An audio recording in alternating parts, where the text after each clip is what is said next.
సత్యమూర్తి గారు, మీ అనాలిసిస్ ప్రకారం అది క్రైమ్ అనుకుంటే పోనీ ఇది స్కామ్ నెంబర్ 1 అని దీనికి ఒక లేబుల్ ఇస్తే కనుక ఇందులో అంటే జగన్మోహన్ రెడ్డి పాత్ర ఉండకపోవచ్చా? ఆడుదాం ఆంధ్ర బహుశా అప్పటి మంత్రి రోజా లేదా రెవెన్యూ మంత్రి శాప్ చైర్మన్ వరకే పరిమితం అయ్యే అవకాశం ఉందా? లేదండి, ఇది శాప్ చైర్మన్ గా బైరెడ్డి సిద్ధార్థ రెడ్డిని పెట్టడం దగ్గర నుంచే స్కామ్ కి బీజం వేసుకున్నారు. ఓకే. సో అందుకని బైరెడ్డి సిద్ధార్థ రెడ్డిని పెట్టింది ఎవరు? జగన్మోహన్ రెడ్డే కదా. సో అందుకని ఆడుదాం ఆంధ్ర కాదు, మీరు ఏదైనా తీసుకోండి, ఏ స్కామ్ తీసుకున్నా కానీ అక్కడ జగన్మోహన్ రెడ్డి పెట్టిన మనిషే ఉంటున్నాడు మొత్తం ఏదైనా సరే. అందుకని ఈ జరిగిన ఈ స్కాములన్నిటికీ మూల సూత్రధారి జగన్మోహన్ రెడ్డి అనేది it is an established fact అండి. సో అంటే ఈ నదులన్నీ ఆ సముద్రంలోకి, ఏ స్కామ్ అయినా కూడా ఆ సముద్రంలోకే.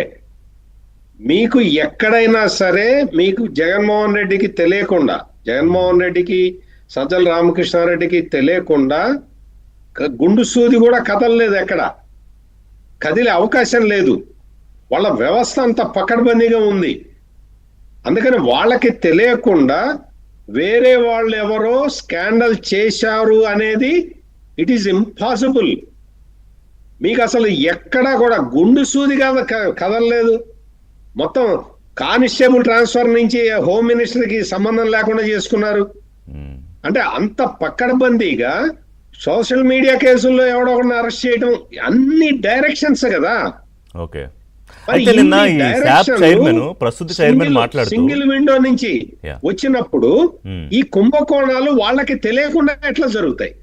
కాదు సార్, ఇప్పుడు నిన్న ఈ శాప్ ఇప్పుడున్న చైర్మన్ అతను రవి మాట్లాడుతూ దీన్ని సిబిఐ ప్రోబ్ అన్నాడు. ఆయన ఎందుకన్నాడు? ఇప్పుడు దీని మీద ప్రభుత్వం సిట్ వేయొచ్చు, సేమ్ లిక్కర్ స్కామ్ లాగే. నాకు తెలిసి ఆయన సిబిఐ అనలేదండి. నాకు తెలిసి ఆయన సిఐడి ఎంక్వైరీ అన్నాడు.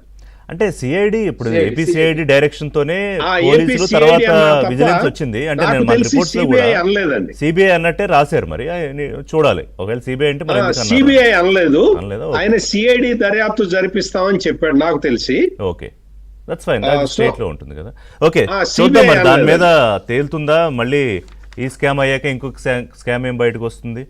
ఏదైనా ఒక ఓవరాల్గా వీటన్నిటికీ కలిపి ఒక స్పెషల్ సిట్ వేస్తే 5 ఏళ్ళు కూడా వాళ్ళకి చాలదేమో ఈ విచారణలన్నీ పూర్తి చేయడానికి. ఇప్పుడు ఋషి గారు, ఇప్పుడు ఏంటంటే ఇప్పుడు రాష్ట్ర ప్రభుత్వం చేయాల్సిన పని ఏంటి అంటే సిట్ వేయటం, సిట్ దర్యాప్తు పూర్తి చేయటం. ఇప్పటికే 2-3 సందర్భాల్లో జరిగింది. విజిలెన్స్ కమిటీ రిపోర్ట్లు వచ్చినాయి. అవును. ఇప్పుడు ఇమ్మీడియట్ గా అంటే నెక్స్ట్ అప్పటి వరకు అంత స్టేజ్కి రాలేదు కానీ స్పెషల్ కోర్టులు పెట్టాలండి.